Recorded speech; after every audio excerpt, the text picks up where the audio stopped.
Coming up this morning, from self-doubt to self-confidence, how men can overcome body shaming. This morning on Mornings in the Lab with Keith and friends.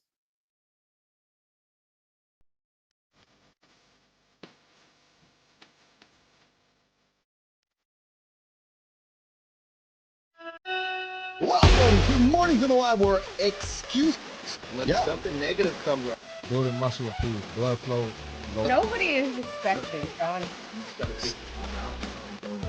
If the lady's saying that, you're doing It's a super be entertained by fun over here. How have I slept? Has my sleep been good? Is that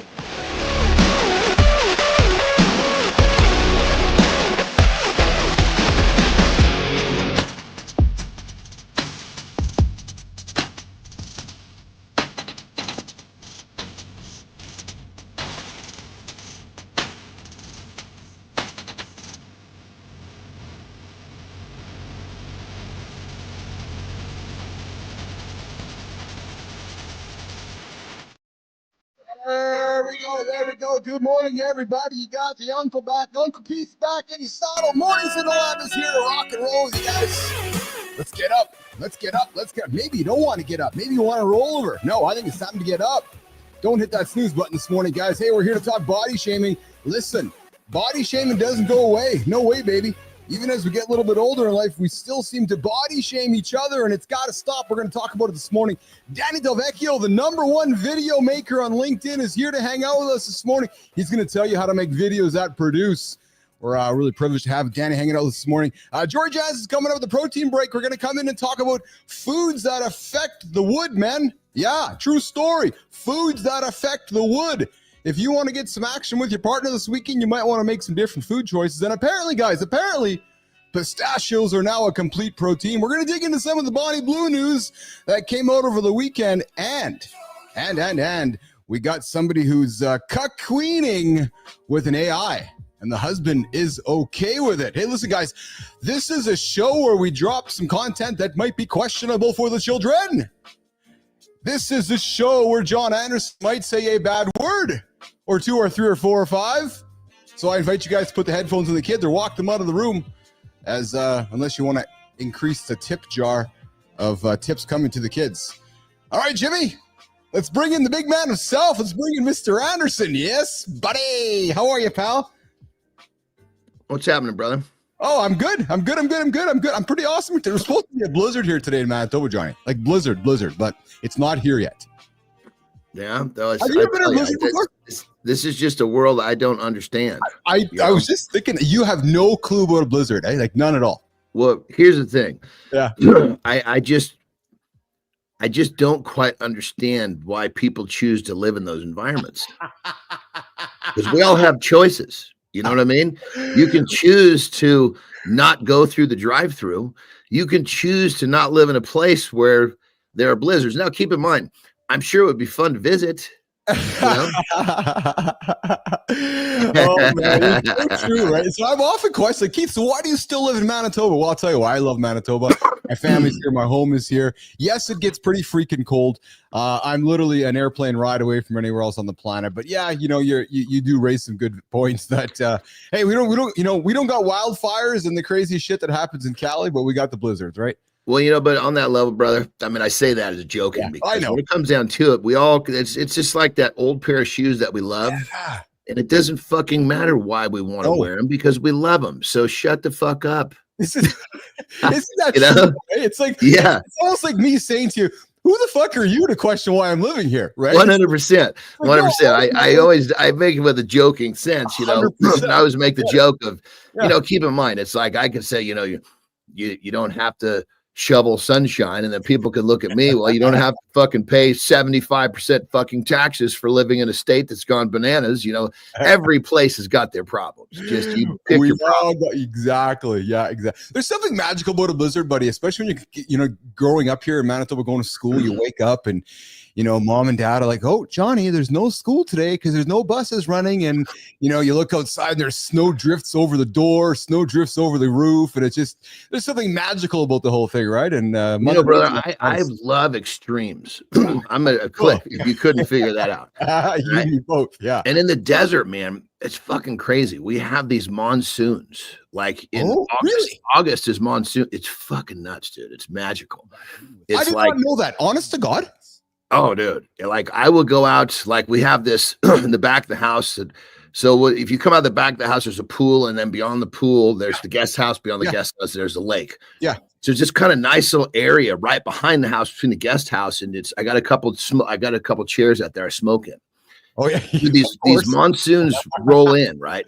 Yeah. I don't sit and do nothing very often, but when a good monsoon comes in, it's like you can literally feel the moisture come in the air. Like, whoa, here it comes, right? It's like, where did that come from?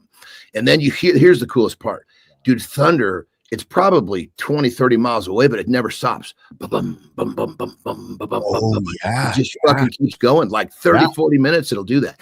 And then all of a sudden, dude, we're talking rain like you've never seen before. Like you almost, I almost can't see the guest house, and it's probably only 200 feet away.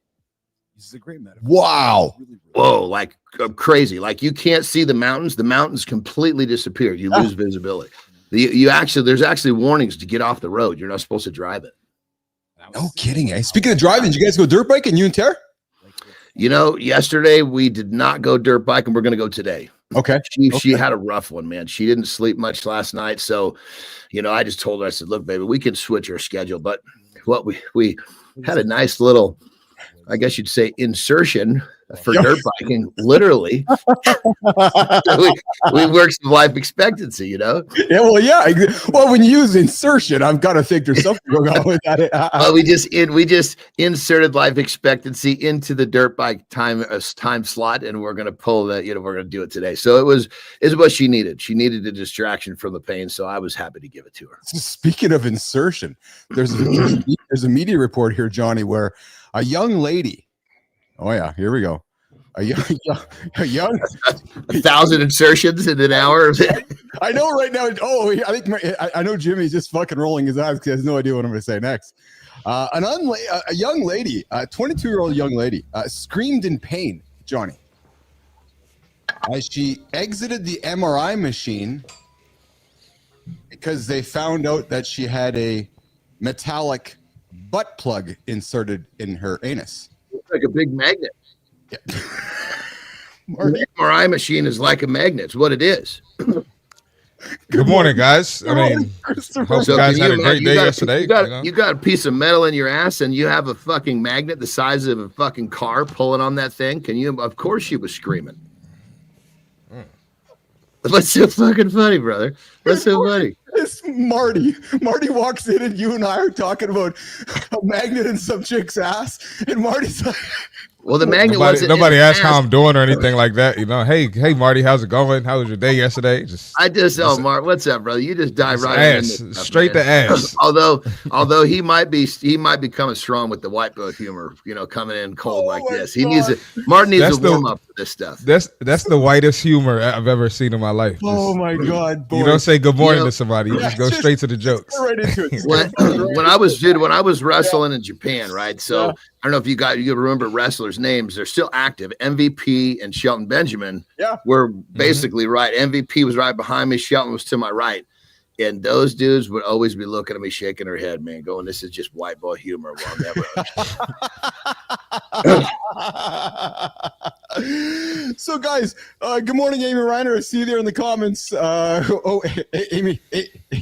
Amy's leaving. She left. Yeah. So the patient was screened for an MRI, guys, and she did not disclose that she had a butt plug inserted. What are you going to say? They say, get all the metal out of your pockets. You're going to say, excuse me, I got some metal in my ass. Does that count? She went in for the MRI. And when the MRI was over and the tech was pulling the table out, the patient started to scream, Marty. She stated that she felt nauseous. She was in pain and that she was going to pass out. An ambulance was called for the patient and she was sent to the hospital. She was checked by the radiologist at the site before transport.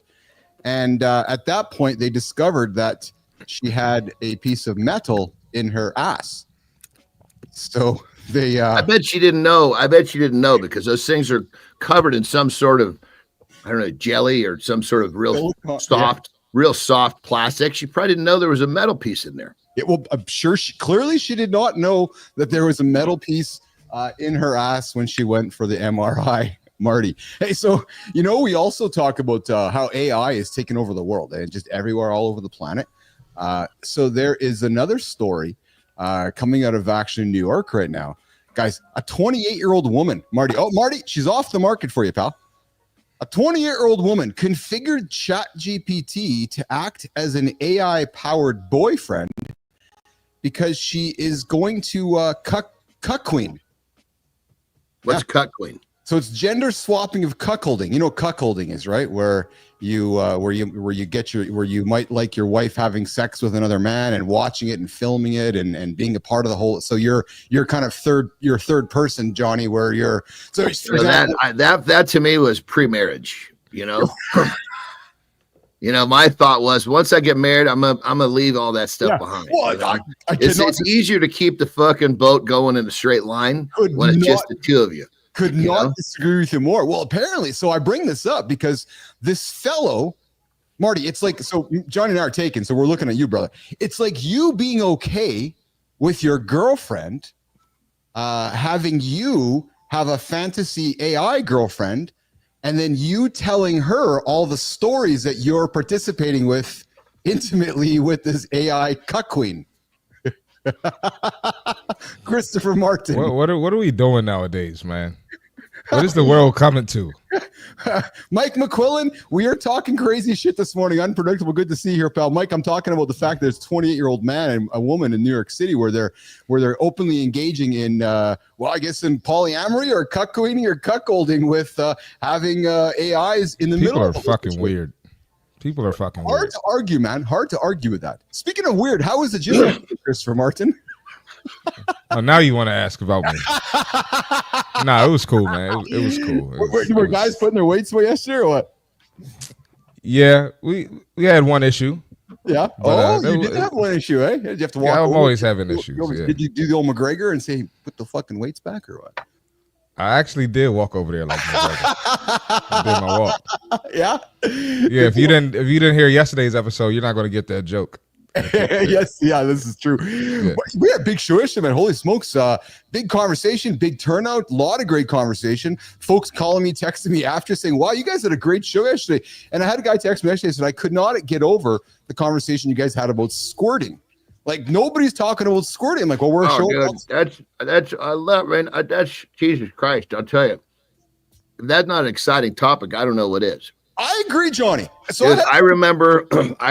So when it happened to me the first time, I was like, fuck, how do I do that again? I didn't really know what I did to make it happen. I know. She didn't know what happened either. Yeah. It was like, I know. What the fuck is that? Yes. But I'm like looking at the bed going, we felt and saw something coming out of there and the bed is proving it, right? So I went on to like a rampage of finding porn that was actually showing how it was done. And then of course you got to get through the ones that are fake and all that shit. Yes. But once I understood the mechanism, fuck, man, it was like a goddamn magic button. Well, yeah, it's like a game. You're like, okay, I got to try to get there again, right? Speaking of game, boys, some more news came out this morning about our good friend, not our friend, we don't know her. We should have her on the show, Bonnie Blue. Jimmy, Tommy, let's get Bonnie Blue on the show. Apparently, who is Bonnie Blue? The 1,100 guys in 12 hours, Bonnie Blue. Oh, Jesus Christ. Okay, here be a question. Hey, Johnny. Here's the question. Other than just a straight up fucking circus act, what type of value is she going to bring? So the funny thing is, you do crazy shit, Martin. We all do crazy shit. Bonnie Blue's just going to she's going to be the craziest shit on the show here. But hey, listen. So hey, Quillen, but on that level, I got to say, my crazy shit that leads to something constructive. Yeah. Yes. Well, 100%. Yes. So, but here's the thing. Stories coming out of so stories are starting to come out of that room that they had 1,100 men have sex. Oh, yeah. And a guy was interviewed yesterday, and he was like, yeah, I went in and I was in line, but I became too shy and I couldn't participate because apparently, boys, there was up to 40 men around the bed at one time. Everybody had blue face masks on like the pandemic. And there were guys just basically, pardon for lack of a better term, coming and going. So she was on the bed, she was making sounds and just move, and the guys were just basically, the quote was, having their way with her and just passing her around. And she was moaning and groaning, and the gentleman who was interviewed said he couldn't participate because he felt he became too shy in this situation. Well, I mean, so it sounds like with just her making sounds, she was actually, it wasn't just a money thing. She was actually living out some sort of a fantasy. Something's going on. If you're doing that just for the money, and that's something that doesn't make you comfortable, you're not going to make the sound that's going to tell you you're enjoying it. You know Marty? what I mean? I was gonna say I couldn't participate in that either. Like, No, I listen. I mean, as a straight male, Yeah. I don't even feel comfortable in the locker room when dudes got out there changing and got their junk out. Yeah, I'm not about to be in a room with 40 guys That's with just 40 junks generational, out. brother. But that's That's just generational. insane, We grew up where that was the way it was. I totally get where you are, Marty, 100%. So a little older, you wouldn't feel that way. But hold on, you gotta let me finish. I'm saying what I was saying was a locker room is different than dudes with the erect penis. Yes. Yeah. That's what I'm saying. Like I wouldn't even feel comfortable in that situation. But locker room is acceptable. That's all I was saying. Yeah. And also too, brother, I think we kind of share this whole thing is that, could be wrong, but we got a similar vibes and so much shit. Is that it's somebody just laying there, there's a little bit of a chase. There's a hunt to it that makes it fun. You know, it's like, you find a fucking dead fish laying on the side of the fucking river.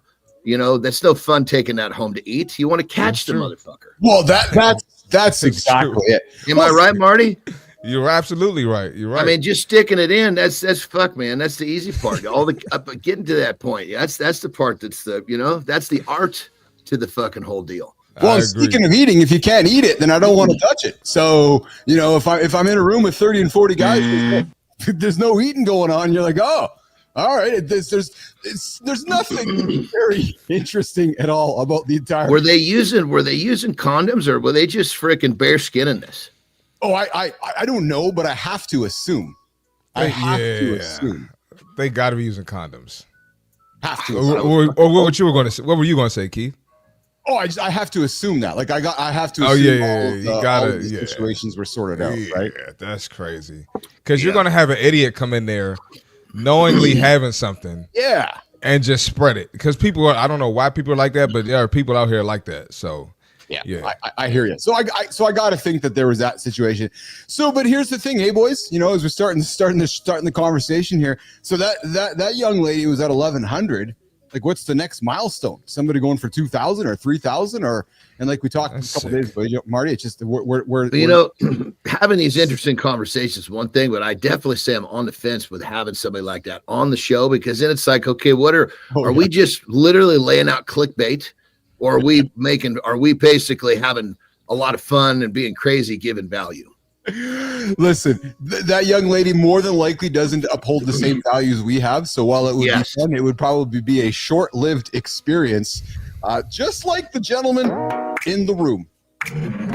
Let's do the accountability check-in. How was that segue, Anderson? Pretty good, eh? Yeah, I've done this a few times, just maybe once or twice. All right, here we go, boys. Here's one for you. You're not an asshole for having an opinion. Yeah, I said it. No way. Staying silent, it doesn't make you kind. It makes you invisible. Listen, confidence, it's not about being the loudest. No, it's about using your voice, even if it shakes. As a matter of fact, when folks hear you shaking, they relate. Don't be afraid to shake. Opinions, well, they drive conversation. Listen, talking for the sake of talking without intention is talking. Conversations drive connection. But over time, it just seems like we've become too sensitive to opinions. Why? I want to invite the other opposing opinion across the table. Why does disagree feel like starting a fight? Disagreeing doesn't mean disrespecting, guys. No, not at all. It means you care enough to add your voice. Because the world doesn't need more yes men. No, hear me again. The world doesn't need more yes men. No, it needs men who say, I see it differently. And here's why. Not calling the guy out. Just I see it differently. And here's why.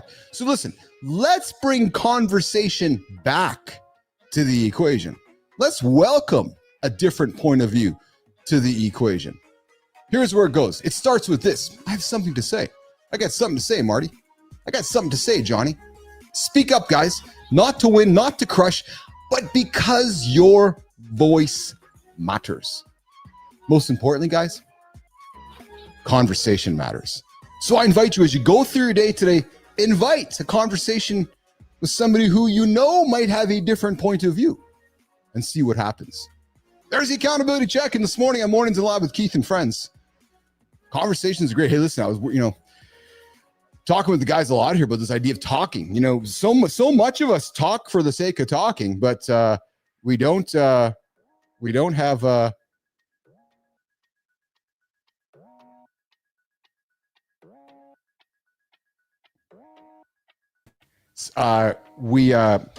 was I going to say? Good, man. Oh yeah. I just got distracted by a texter. Sorry, I didn't risk.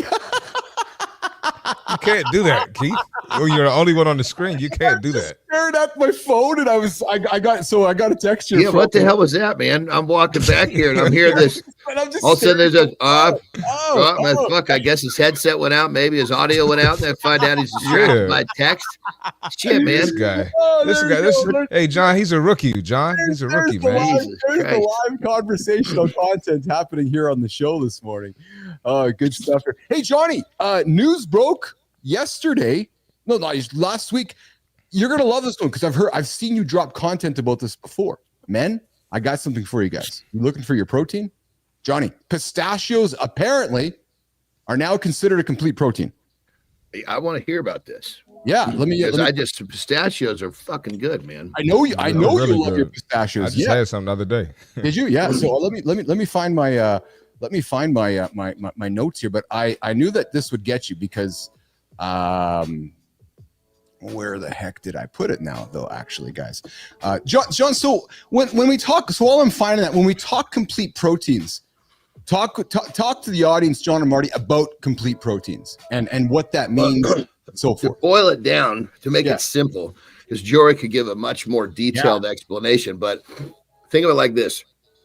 A complete protein is all 22 branch amino acids, right? So let's pretend that I'm a Martian and I got 22 fingers sticking up. That's a complete protein.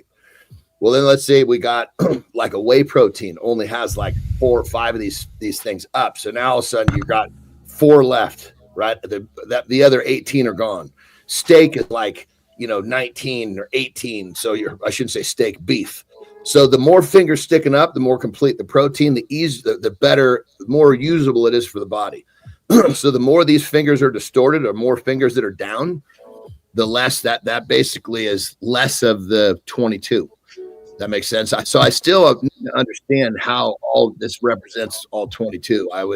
Because you hear shit like, beans and rice are a complete protein. And it's kind of like you put the two together and it's not really that way. It's almost like a myth. I don't know the science behind it, but ain't nobody broke any strength wrestlers eating fucking beans and rice. I'll tell you that. There we go. Here, I got my note here. I thought they debunked that. Didn't they debunk that? I hope they did. About beans and rice being a complete protein. Yeah. Yeah. Because see if you can find that, Keith. I'll look for it. I hope they did debunk that shit because it was very misleading for a long time for a lot of people. Yeah. So I got it here, there, boys. Eating a plant-based diet. So here we go. But according to FDA guidelines, and I know, Johnny, how much you love the FDA. Yeah, I know you're a big fan of the FDA for sure. U.S. grown pistachios are now considered a complete source of protein for anyone. Hold on.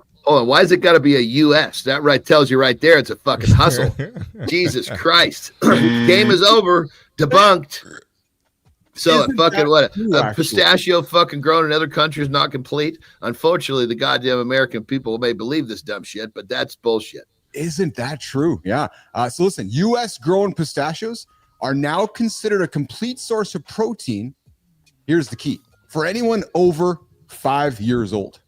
Oh, Jesus Christ. Yeah. So I would love to hear Jory talk about this, but I'll bet my fucking left arm. This is one of these things that appears to be one way, but you get a little bit deeper and you see how it all falls apart.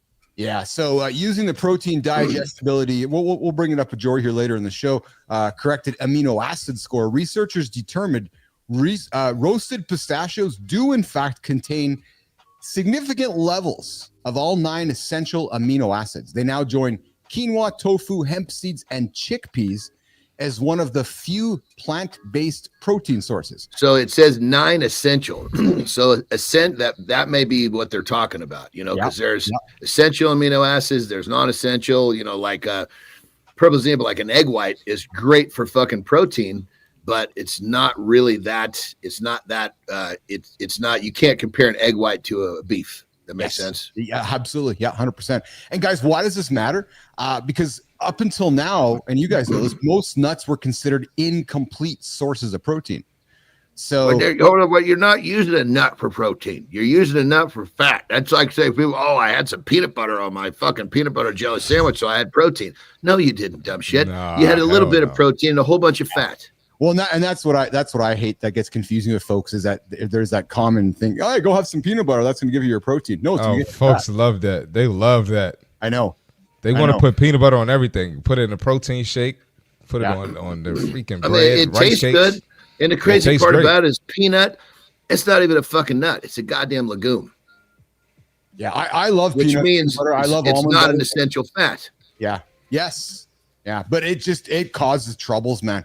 Because it creates inflammation. Well, and not only that, and it just it before you know it, you've eaten I know John, you're not a big fan of calories, but it's an energy number. Before you know it, you've crushed 1,000 calories of peanut butter. You didn't even know it. Yeah. You don't even know it. Well, yeah, for sure. You put it in a shake. You put it on a piece of bread or something. You've dipped it in an apple. Like you've added here and there, and you're like, oh.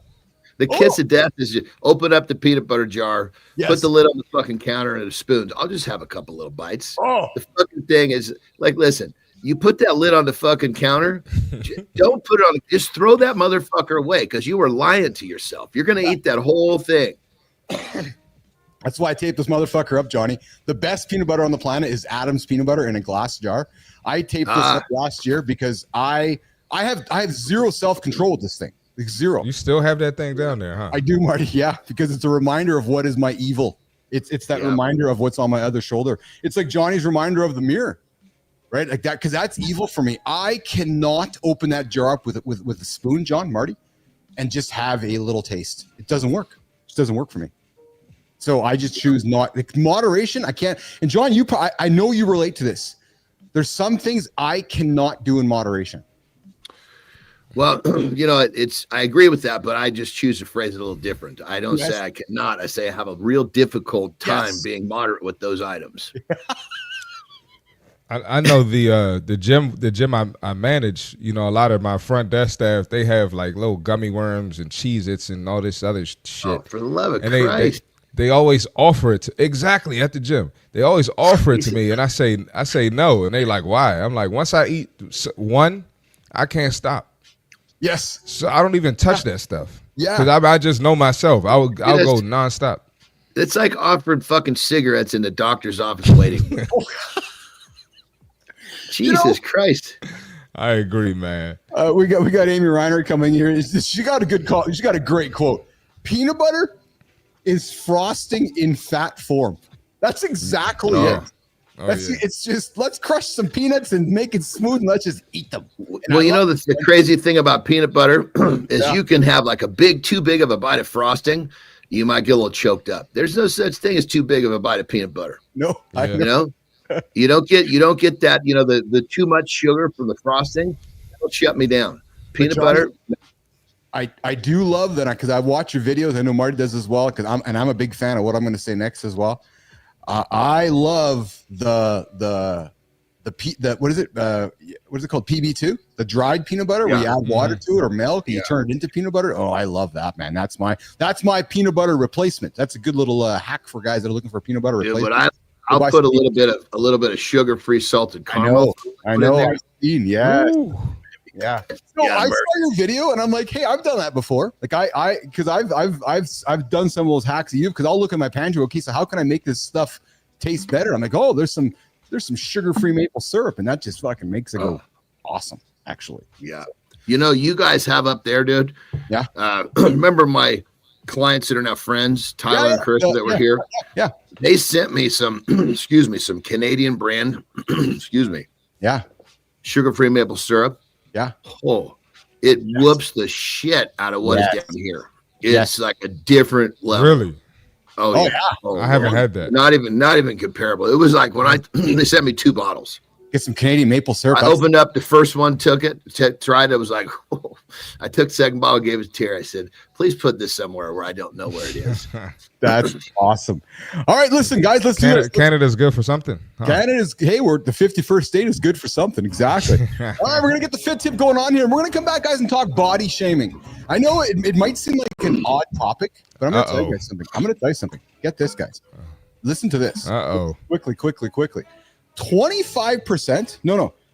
Body dissatisfaction, Marty, Johnny, has gone from 15% to 45% in the last 15 years. There's more men dissatisfied with their body and other men shaming other men more than ever. We're going to talk about it after the fit tip. Marty, stop fucking hanging out with Ronald and you'll be fine. Marty, get after it. Yeah, and stop hanging out with Ronald and stop going to McDonald's. That's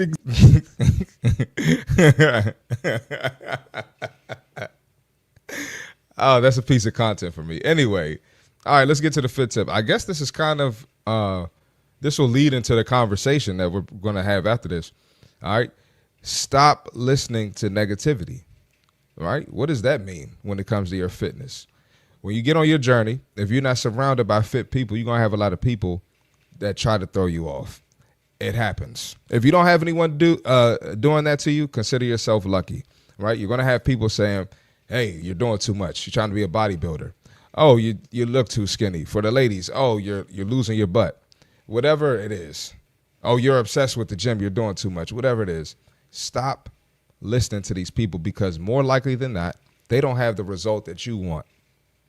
So why are you listening to them, right? A lot of people will disagree with me, Johnny, and Keith, and others, the other fitness enthusiasts, when we're asking them to do something that they don't like to hear or asking them to do something that they don't want to do, right? That's okay. Leave them there. But you want to get better. So you probably should listen to someone who's giving you some advice to get uncomfortable that's going to make you better. Get away from the negativity. Block it out. If it's your family member or someone in your household, just learn how to manage it. Learn how to distance yourself in a healthy way, right? But you got to be putting good stuff in your ears. You got to stay locked in. You got to stay focused. Write down in the journal if you need to. Write down on the whiteboard like I do if you need to. But whatever you got to do, keep something positive in your life to keep you on track because that negativity is going to throw you off and you're going to be wondering why it's 2026 and you still haven't hit your fitness goals. That's the fitness tip for today. With Marty Fit, Christopher Martin. Good job, buddy. I love that one. That's it's a good one for today's topic of discussion we're going to get into about body shaming and so forth. And it's funny, Marty, because I was doing some research on this topic for today's discussion. It struck me, frankly, how much of how much of an issue it really is for men. And we put on a face, a brave face, a stoic face, but then we go home and, we feel pretty shitty about ourselves because there's other dudes out there beating us up. And I know Marty and Johnny, we've talked before, we've all been at a journey. John's talked before about how he was the small, fat little son of a bitch. Marty, I know you've had your own issues in the mirror and I've had my own issues along the way, but to beat somebody up, it actually creates a lot of sadness for me reading some of the stats. Did you know that nearly 30%, hold on, John, one second, nearly 30%, so 3 guys out of 10 in a room are anxious about their body. And listen to this, 50% of men, 5 guys in a room out of 10 guys are anxious as fuck about how they look.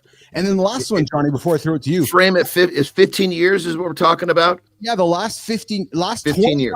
The last 25 years is 25 years. 50. So basically, Johnny, basically you and I growing up, right?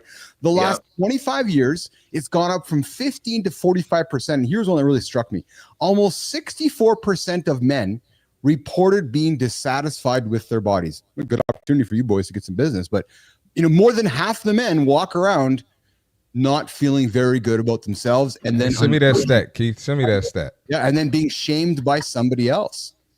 Right. So let's talk about this, guys. Marty, talk about being in the gym. And because you Johnny, you owned one. Marty, you're in one every single day. You're seeing guys come in, starting their journey. Talk about it a little bit, Marty. Well, I always say this to guys. When you're a little kid, you're like in your purest form mentally, right? Yeah. So what do little kids, when they vision themselves as an adult male, but we're talking about boys here, what do they want to look like?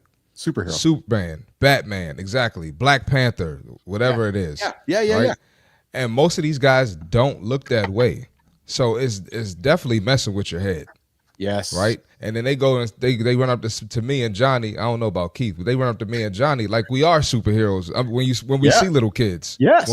When we see kids, they're happy. They want to get picked up. They want to get, tossed around and stuff.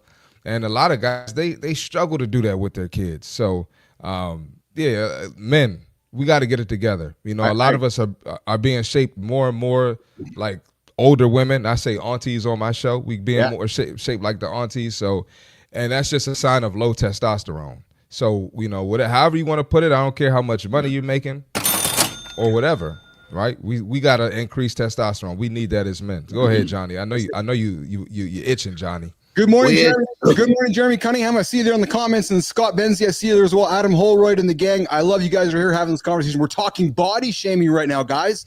We're talking about guys that are calling other guys out and not supporting each other. Johnny.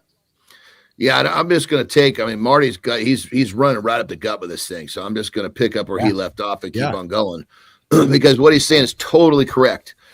And here's the thing: if we look back in the '60s, what was required from a male, I don't know for sure a female, but a male for sure, in a gym class was like these guys were doing fucking pull-ups and doing all sorts of shit that the current people can't do, current men can't do. And it's, there's so many reasons, but what if you wrap it all into one is we've as Americans, I should say, because I don't have the same knowledge base in terms of other countries with this stuff, but we've let our standards slowly sink down to the point where this is what normal is. And because it's normal, people are comfortable there. If our standards hadn't gone so low, then people of today's time would feel uncomfortable because they weren't fitting in. Because most people, all they want to do is stay in line. They don't want to be out of line far enough that they're recognized and they're comfortable there because people run to comfort, And so I guess what it comes down to is this. Most guys don't even understand that this is happening to them until they're like, what the fuck happened? Because they've adapted a lifestyle that's making them get worse and worse and worse to the point where they finally realize, holy shit, what happened? And so it's almost like a boa constrictor. It's just like sucking it. You're playing with a boa and everything seems great until all of a sudden you realize, holy shit, I'm having a hard time breathing. Now you can't get this motherfucker off. Well, that's the habits and the lifestyle that we're teaching people that's, quote, normal, that just completely, it just freaking sodomizes the males of today. Well, and we're going to move that conversation to our next segment with Jory, you guys, because we're going to talk about how food is impacting, yes.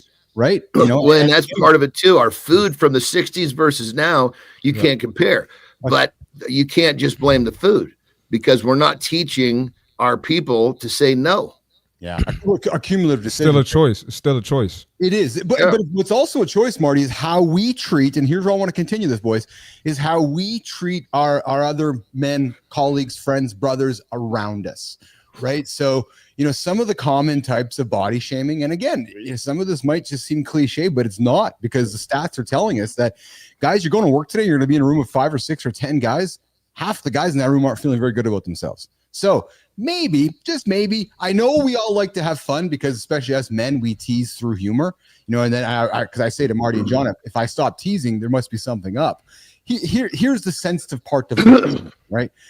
So we tend to weight shame folks. Oh, that guy's fat or that guy's too skinny, right? Height shaming, and I get that because I'm not the tallest guy around, but it's funny, Marty, because you and I met each other, and you're taller than I am, and it doesn't Like, it doesn't bother me that I'm a shorter human, but I can see how these things could affect people mentally, right? Muscle shin.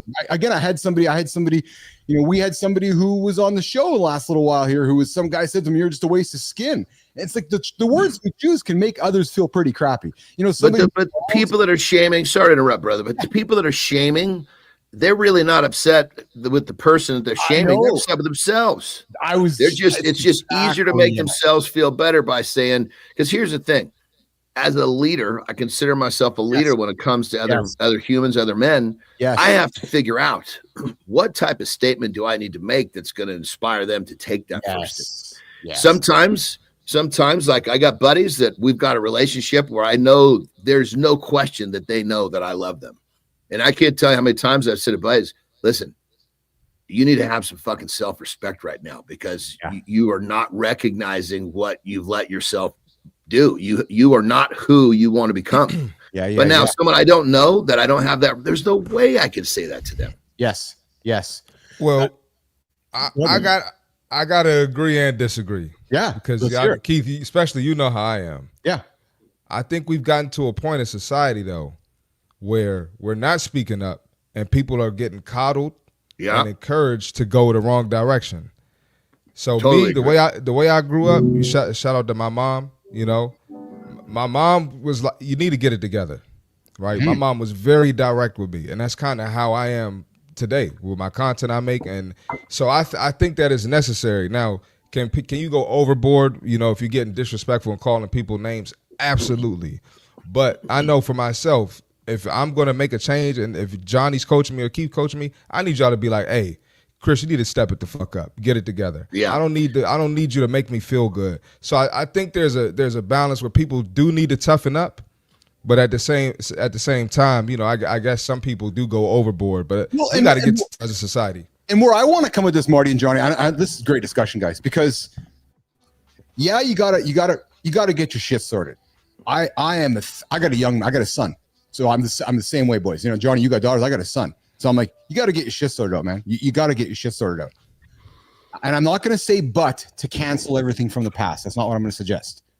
However, I want to speak with you, Marty, about what's going on up here, which is let you become what's become of you. You got to know who you're talking to. Exactly. Let's start there, because I know in the past as a young man, it was Keith, you husky son of a bitch, go lose some weight.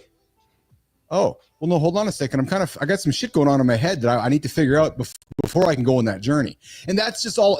And I'm not trying to say it's not about being a soft human being. It's not about being somebody who can't be tough or can't achieve greatness. It's just that sometimes there's a barrier and we can't see it, boys. Sometimes we can't see the barrier, which is preventing me from getting there, which is why, and I love what you said, Johnny, when you can have a relationship with somebody that is based on values and honesty, you're saying, hey, Keith, what's going on, man? I don't know, man. You let yourself go. Like, what's going on? Oh, man. This is my thing. If I'm coaching Keith and I'm approaching you like that, hey, Keith, what's going on, man? Talk to me. And it's 8 months and you still haven't made a change. I need to change how I approach you. That's just my opinion. Yes. And you as a leader, as a coach, you got to figure out what button to push. 100%, brother. And you might need the kick in the ass. So I do think it's necessary at some point to a certain extent, depending on who we talking to. Like Marty and I, when we have a little banter back and forth, it might appear like we're not liking each other, but we just understand it. We're both ex-athletes. We understand. We've been coached hard. Yes. Yep. Nothing I'm going to say is going to really hurt him. Nothing he's going to say we're going to hurt me. It's going to make us stand up. You know what I mean? It's interesting to hear you say it, because Carter's 17, going to be 18 this year, and I talk to Carter the same way I talk to you guys, and I talk to Carter the same way. And Marty, you've seen how I parent. I talk to Carter. I talk to my kids the same way I talk to anybody, frankly. But what's interesting to me is that Carter's had coaches in hockey. Is that he doesn't mind leaning into the quote unquote toughness, right? He's obviously an emotionally aware kid, but he knows our ass today. Right. And he's welcoming that, right? Whereas too often where it's like, well, no, why aren't we coddling them? Well, no, I think there needs to be a kick in the ass, actually. There needs to be a correction, a kick in the ass. Right. Yep. On that level, brother, with my girls. Yeah. I went to their coaches and I just took him to the side, in private. Nobody could hear. And I said, look, I'm not going to be the parent that comes and gets upset because you were too hard on. Now, I'm not talking about personal attacks. I'm talking about if you're going to coach them to get better, I'm going to sit back and support you. They're going to come home and bitch to me, and I'm going to silently support you. So don't worry, because we need those people. They're going to be fucking honest with us. Yes. Yeah. Because in my experience, not many often are. No, absolutely not. And that's the problem. And and that's the thing is like in a certain setting, you figure out how honest you can be and how honest you can't. But Marty kind of hit it on the head. Is you got to if you're coaching someone and changes aren't being made, you got to pivot. Absolutely, Marty. Oh yeah, and I was going to say we've gotten to a point where, let's say we got a guy who's he's overweight, and he might hear a girl say something like, "Well, I like guys like that," and and that's fine. If that's her preference, that's fine. But people had to see past that. The picture's bigger than that, right? What's my health doing? Right? How is this affecting my habits outside of fitness? How is this affecting my habits at work? How is this affecting my mindset? If I'm not consistent here in the gym, am I consistent in other areas? There's a possibility I'm not. So we have to see a bigger picture, and a lot of people have to take accountability and spark the change in themselves, and stop looking for it from C. Marty or John or Keith. Yeah. Well, and some of the ways that we can address this, guys, is by talking about it on shows like this. Like having conversations like this. And I'm going to share a real life example in a second here, but raising awareness that this is a real issue affecting many men. Because boys, we know women are talking about this. We know this is I'm going to suspect this is a common female theme, right? Body shaming and how they look and how men are judging them and so forth. And yet we as men don't often talk about this, right? So I want to encourage it. I want to challenge unrealistic body standards, right? I want to talk about promoting body acceptance, providing mental health support, right? But boys, let me tell you this. I want to tell a personal story. So about 6 months ago, 8 months ago, I had a good friend of mine who Johnny went on the I'll call it joke like the John Anderson plan, right? He's like, I found myself a good professional trainer on LinkedIn. I hired him and I got jacked like Johnny. Him and I had this conversation last week at the ice rink. I saw him. He walked up to me. The first thing he says to me is, he goes, Keith, I know I look pretty shitty right now. I was like, what are you talking about, man? He's like, well, because I know the last time you saw me, I was jacked like John. It's exactly what he said, Johnny, because he knows how you look and he went through a journey. And he's like, last time I saw you, I know that I looked like Johnny. And now I don't. I look more like, Humpty Dumpty. And I was like, so? He's like, yeah. He goes, I've had a lot of personal shit going on in our life and the family. And he goes, I feel like I let myself go. And I'm like, talk about it. But my point is, boys, it was fucking eating him up. Because he identified so much with what he had achieved that when his family went through some serious issues in the family, right, he had to move focus to the family, and as a result, some of his health had suffered, and he's been struggling mentally with that whole shift to try to get him back to where he was. And I bring it up because we don't talk about it, guys. We just quickly judge. Amy Reinert's got a comment and says, here's the thing from a woman's perspective, take care of your body, men. But beyond that, if she's into you, she's going to love it because it's yours. So there you go. Right? So, Marty, Johnny, before we walk in Jory Jansen, we get to the John Anderson lifestyle tip. Any closing comments on this discussion about body shaming and how we as men can get better on this? Go around the table. Marty. Man, we could talk about this all day, but I want to say, I don't agree with the word shaming all the time. Is there shaming? Of course, but I don't think it's always shaming. But again, that could be another topic for another show. But at the end of the day, it's up to you, and you got to give a fuck about your health. There you go, Johnny. Yeah, I mean it's you can come up with both sides of this coin, but I think when it comes down to it, when people are shaming you, just remember they're upset with themselves. Don't let that shit roll off your back. Well, that's exactly. You know what you got to do, and don't let someone else's insecurities about themselves make it worse for you. Yes, please don't. Scott Benz is coming with a comment here. He says, when you get approached by someone, it's easier to listen better when you're respected and you have respect for that person. And he's bang on, right? So to Johnny's point, if somebody's coming at you with throwing shit at you because your waist is skin or you're fat or you're too skinny, perhaps you look at the source of where it's coming from instead of your own mirror. And maybe it's a reminder that maybe some of the things that somebody's saying to you is triggering some things inside you, which is not feeling very good. So maybe there's a couple things going on, but most importantly, I think it's important to look at the source. All right, Johnny, let's get the lifestyle tip. We're going to come back with Jory Jansen. We're going to talk about the foods that are going to help you perform better in the bedroom with your lovely wife, John Anderson. Let's get after it, brother. Stop getting butthurt over the results you're not getting because of the work you're not putting in.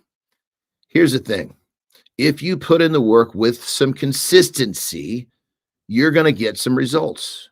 But if you don't add consistency to your equation, you're going to find yourself bitching about the progress you're not getting. But remember, you're not putting in the work. It's work over time.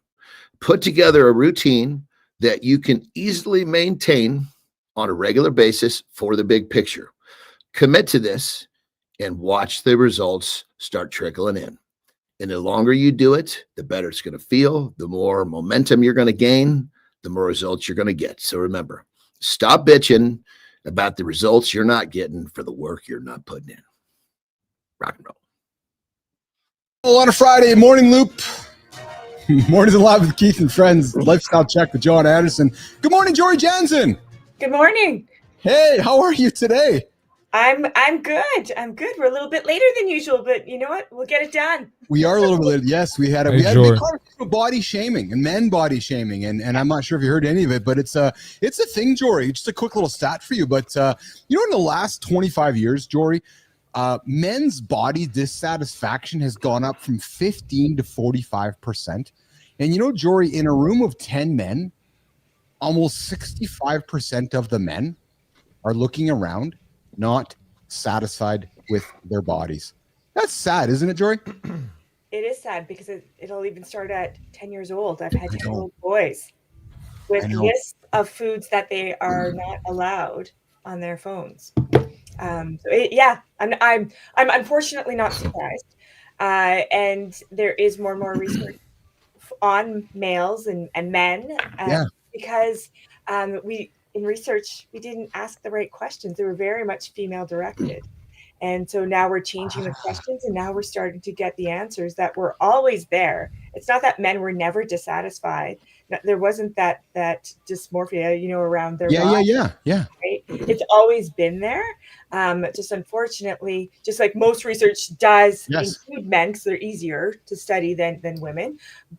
But we didn't ask the right questions. And so now that we're doing that, we're finally getting the research that we need so that we can provide the support that's needed. But Well, John, I can relate to it. I know Johnny does as well, because John talks about his journey about not wanting to be the kid he saw in the mirror. And Jory, and my whole life growing up, you know, being the husky kid. And I've, to this day, so I can relate to it. It's what made me sad though, Jory, was as much of you start seeing the stats of the body shaming of other men affect the other men.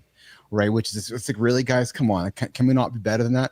But anyways, I brought you in today because the conversation does move to this as well, which is choices we make, habits we make, which is affect Johnny. Yeah. I just gonna say, I don't know where you're going with that, but we need Jory I need you to talk about some nuts, please. Yeah, these are nuts. Some of them come in, they're not in the scrotum, so we're not talking about those nuts. But we've got some nut questions for you.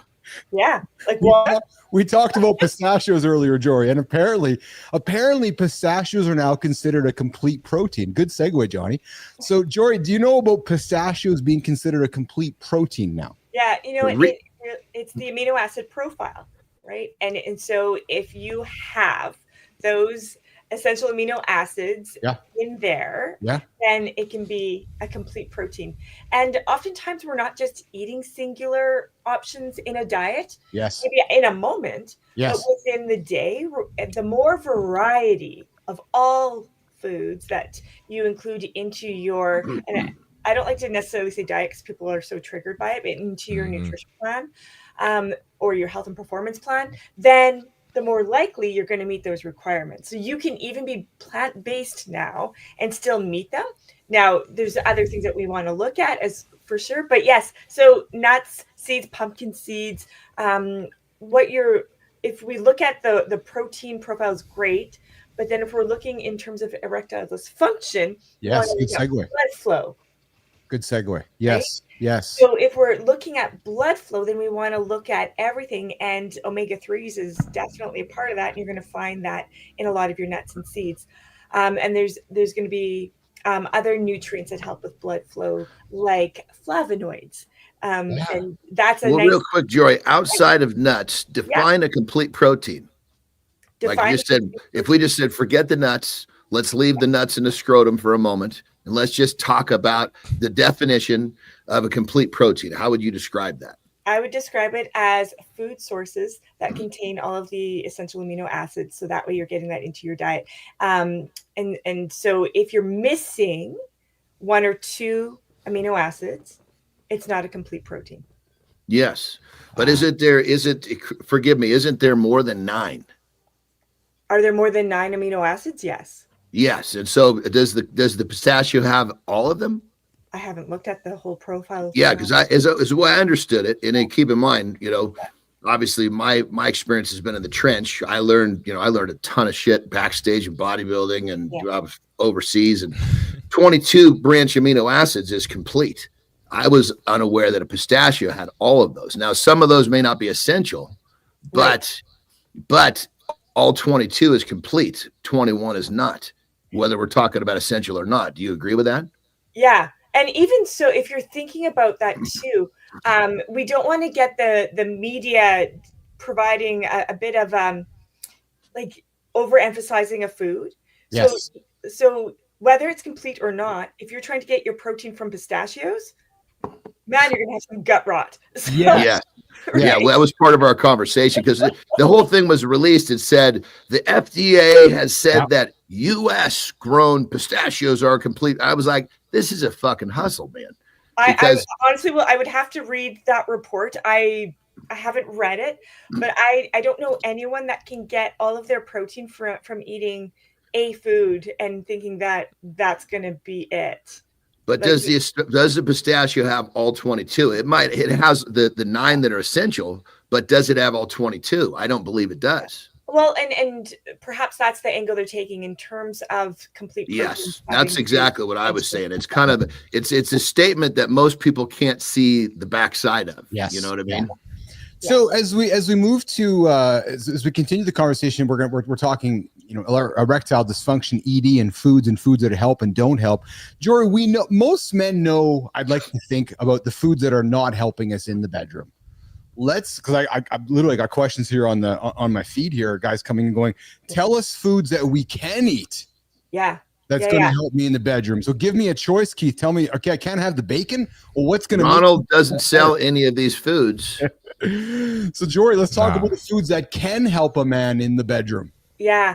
So something that's not new, but it's nice to relate out to. So we know diets like the Mediterranean diet is something that helps in terms of heart health, and heart health is impacted by inflammation, blood flow, which then can relate to erectile dysfunction. Yes. So in the Mediterranean diet, if we think of those typical whole foods, we're looking at things like heart healthy fats like olive oil, fish. Those are going to have omega-3s. They're also high in fibrous whole foods. Yeah. And in particular, ones that have flavonoids.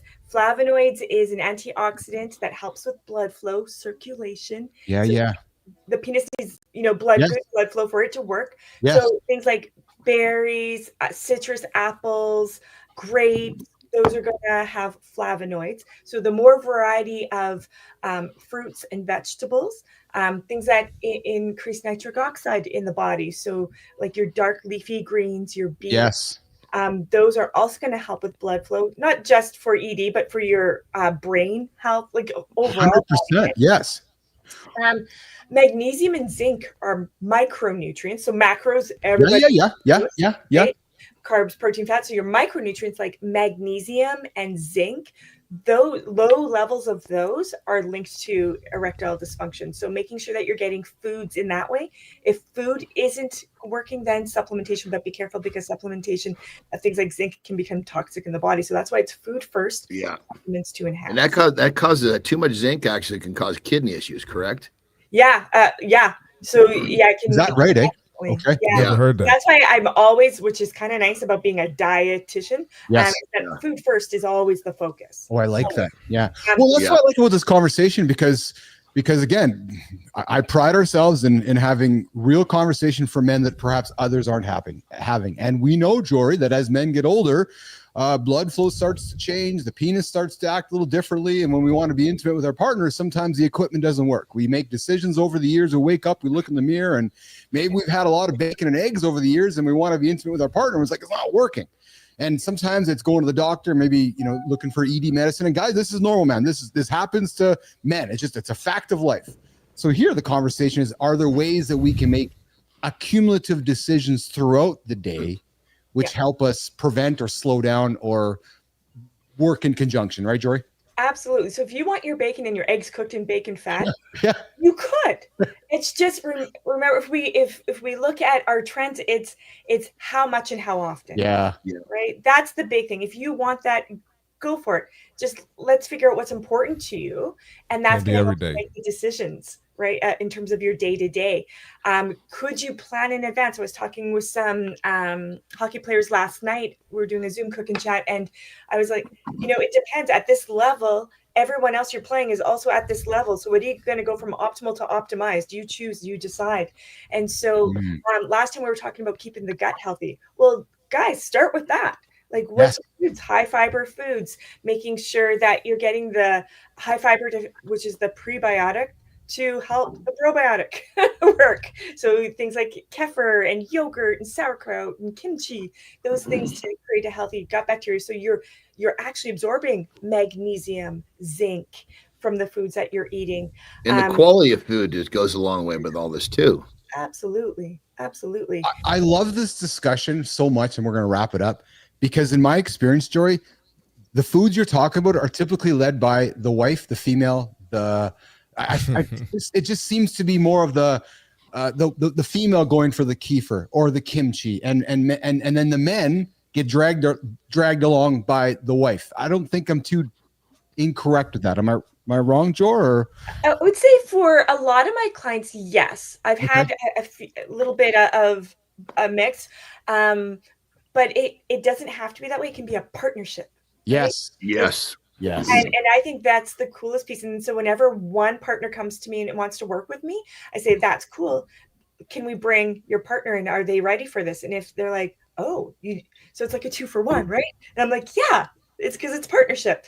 And so we get to work together as a team. And if you have a healthy team, then likely both are going to be like, let's experiment and explore what works in terms of your household. So you don't have to do everything, but pick what things first maybe are most familiar, and then start trying some things out and see what works for you. But really important to get that blood flow in for many reasons, but it's also going to help support from hopefully preventing, or at least getting you in a recovery mode from erectile dysfunction. Now, it's not just food. Sometimes you need medication.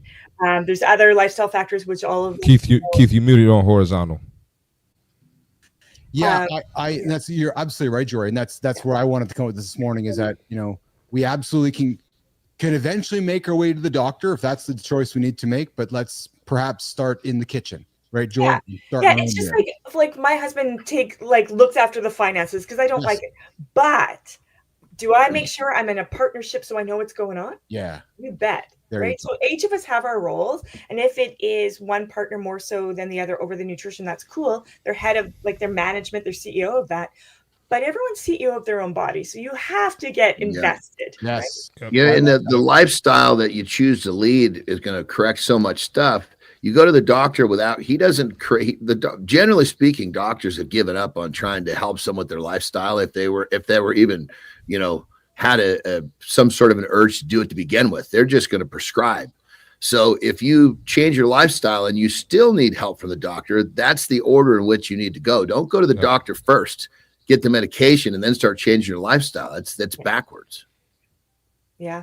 Well, for sure. I think it's important to understand who you can bring in on your team. Like all of us here can help support, right? Yes. So we can be part of this group that's listening in. We can be part of your team, and we can help you in terms of what's one important significant change that you can start today. And I think that's really important. So lots of lifestyle factors on top of the nutrition piece, but of course that's my thing. So that's where I focus in on. Yeah.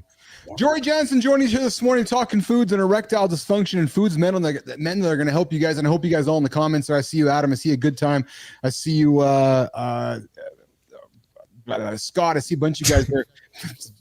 Can't even choose my words here. So thanks for coming with the comments, guys. I'm hopeful that some of the stuff that Jory dropped helps you guys make some decisions today and over the weekend, because we like to joke around life expectancy work, not only for ourselves, but for our partners. And it all starts in the kitchen, guys. Everything starts in the kitchen, right? So get to bed at night early and get that good food in your body to help make good decisions. Jory, the blizzard's on its way. Has it hit your neck of the woods yet? Not yet, and I hope not, because Kurt heads to Barcelona today. So I'm just like, oh my gosh, I hope it works out. Yeah, no kidding. So those of you in Manitoba, we got a big blizzard coming our way that Marty and John have no idea what we're talking about, Jory, but we're looking forward to it. So let's days, right? Yeah, I'll be fine. I'm in today. I hear you. All right, Jory Jansen, I appreciate you. Have a good weekend. We'll talk to you on Monday, okay? See you guys. All right, Jory. All right, see you, Jory. Thank you, Jory. Jory's heading out of here. We are going to work towards wrapping up here in the next 8 minutes. We're gonna wrap up here by 9:15 Eastern time here today. Boys, it's been a fun show here. I got to tell you, we did have a guest scheduled, but the conversation was maybe a little bit too in a direction where the fellow was like, no, I don't know if I want to be a part of that. So I'm like, all right, that's fair. So he showed up and left? Yeah, well, I think he might have been listening and was like, I don't know if I want to join that chat. So I'm like, that's fine. No judgment, lots of love. I know we know our content is not for everyone. And I joke with my kids and you guys, we're all about product market fit. And we are here to have unpredictable conversations that men aren't having elsewhere, locker room chat, lifestyle chat, conversations to help us move forward. I love Johnny's expressions right now because he knows exactly what I'm saying. Well, it comes down to, that's why there's an ice cream shop called 31 Flavors, because everybody has a slightly different preference for their flavor. All righty. I haven't heard that one. That's it. That's a good one. We present a flavor that, not everybody can handle. That's right. Me, myself, I like all the flavors. You and me both, brother. I'm a flavor whore, baby. I loved that chat with Jory. You know what how I love a chat with Jory? Because some of those things are such common sense, and I'm talking to you boys, yet we all still, who doesn't love sex? We all love sex. And we get confident when we feel rigid, we feel good about ourselves, and we look in the mirror. But so much of that is impacted by food, guys. Like, it's so much impacted by food, right? And if you think about what we eat has probably one of the most profound effects on our lives in every regard. Yes. And somehow people are just not understanding when you ingest, call it poison, right? Yeah. Nobody would take a swig off a fucking Drano bottle. Right. Well, what's interesting too, boys, and this actually moves even to the topic of today. And we talked about body shaming, right? And how men are feeling about themselves. You've heard me say this before, Marty and John. We as men have, we have complete control over two things every single day in our life: the food that we put in our body, and the words that come out. You have complete control, and we know that when you put maybe not good food in your body, it might make you feel crappy, which makes unfortunate words come out of your mouth, right? So because you might be hangry, you're feeling shitty about yourself. So those two agencies of making those decisions, man. There's that's your mirror. That's your own mirror, which helps you along the way there. So, all right. So I just got a text from Jory. She's like, maybe I spoke too soon. I looked out the window and the blizzard is on its way here. Oh, wow. There you go. All right, boys. Listen, let's get to the creator spotlight here. Let's get the three. I'm gonna head out, Keith. Marty, you have a good one, brother. Sir. What you got going on here for the weekend? You got a busy weekend? Nothing planned at the moment. I always get into something though. You got your pop-up happening on Sunday?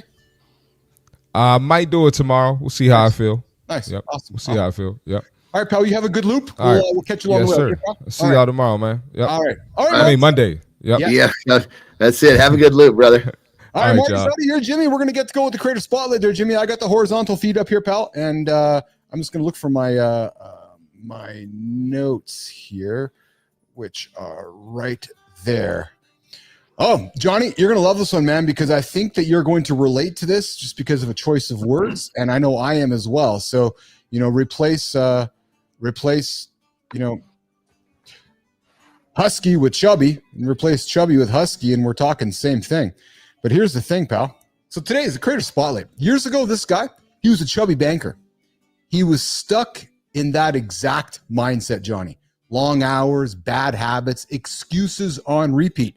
John, we both know those guys, right? I was one of them too, right? But then one day, this gentleman stopped waiting and he started taking action. That is what I love the most about this whole thing. Now, Yes.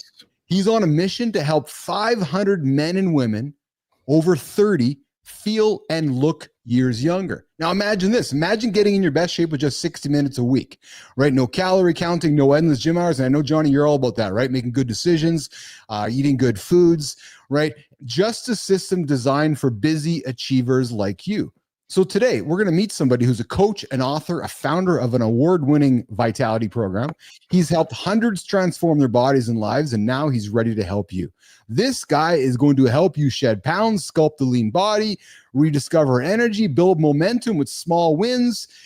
Don't wait for tomorrow. Jimmy, today we want to take the light and we want to celebrate.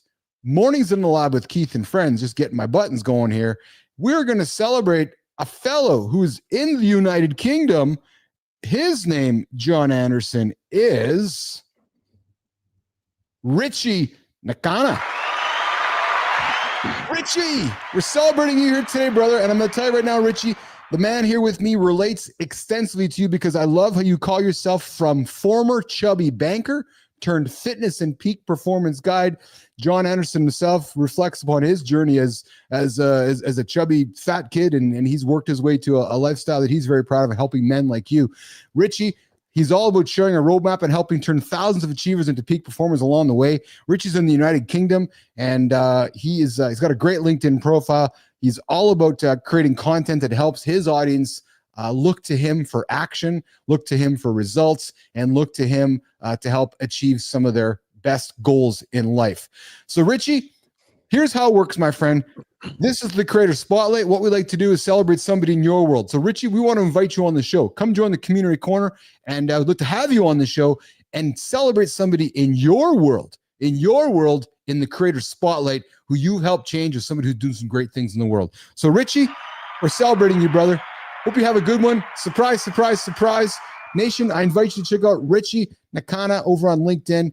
He's got some great content, especially if you are looking to achieve greatness in life. There we go. There it is. Jimmy, there's the Creator Spotlight.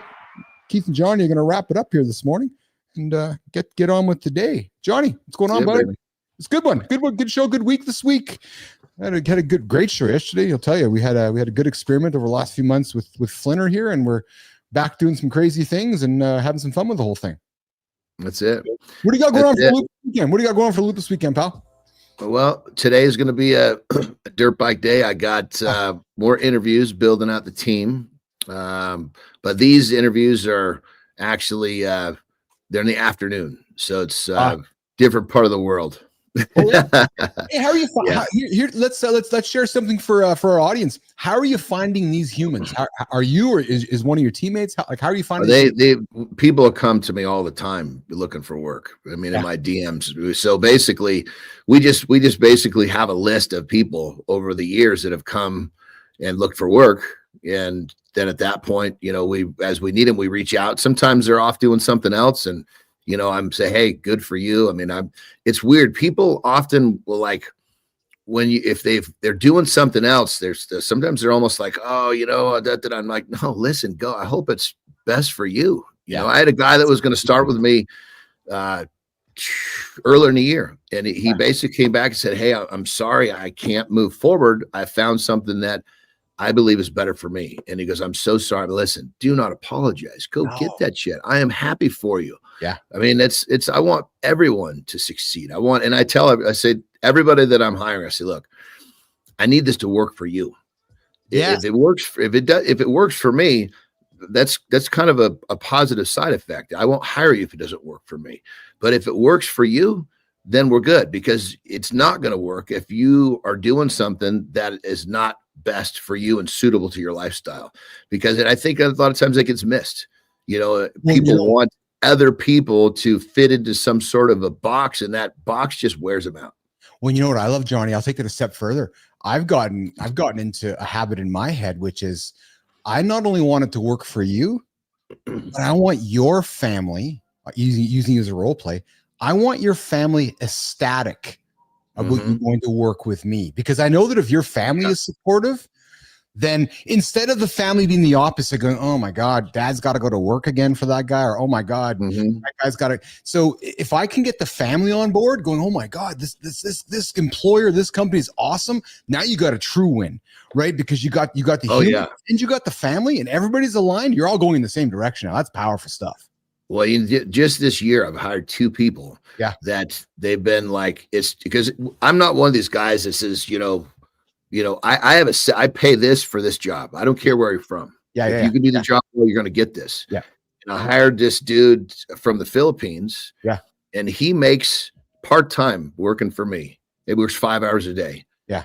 In a week, he makes more working for me than he makes in a fucking month with his normal job. Yeah. He's like, this is life-changing for me. Yeah. And he was so worried about, I don't want to make a mistake. I said, listen, I'm not perfect. You're not perfect. Don't sweat it. All I need you to do is communicate. Yes. Your job security hinges on one simple element: your ability to communicate with me if something is not going the way it's supposed to, because that's not a problem. Just communicate. But I mean, I love the fact that, I could give someone an opportunity that, and this is a guy who's busting his hump to take care of his family. Dude, and now he's making 400% more. Yes. Like, look, dude, if this works out and you're comfortable and you want to do more, I have plenty of stuff for you to do, so I can bring him on more full time, which will really change things for him. I got a note from one of my colleagues yesterday. I'm in the same boat, John. And we got a small team around me here, and most of them are located in the Philippines. And incredible human beings, Jimmy and Tommy and Celine and Felix, just an incredible set of humans. And I had some gratitude come my way yesterday. You know what I said? I said, no, it's we. They're like, no, but you changed my life. No, we. Because I can't do this myself. So if you're going to show up with me with a great attitude and put the work in, then it becomes a we thing. And when it becomes we, it becomes pretty powerful, right? Yeah. And I know, Johnny, when I was back in the old ICUC days, I had a big team over in Indonesia and Romania, and I got such joy out of watching their lives change. Yeah, totally. Oh my God, is that ever fulfilling? Right? Yeah, I got a message from a guy yesterday saying, Keith, I could not afford to buy a TV for my children until I started working with you. That's cool. For the longest time, we had a phone that we had to share for the kids to watch. Now that I'm working with you, I could actually buy a TV for my family. And I'm like, oh man, it brought tears to my eyes, bro. It brought tears to my eyes. That's cool.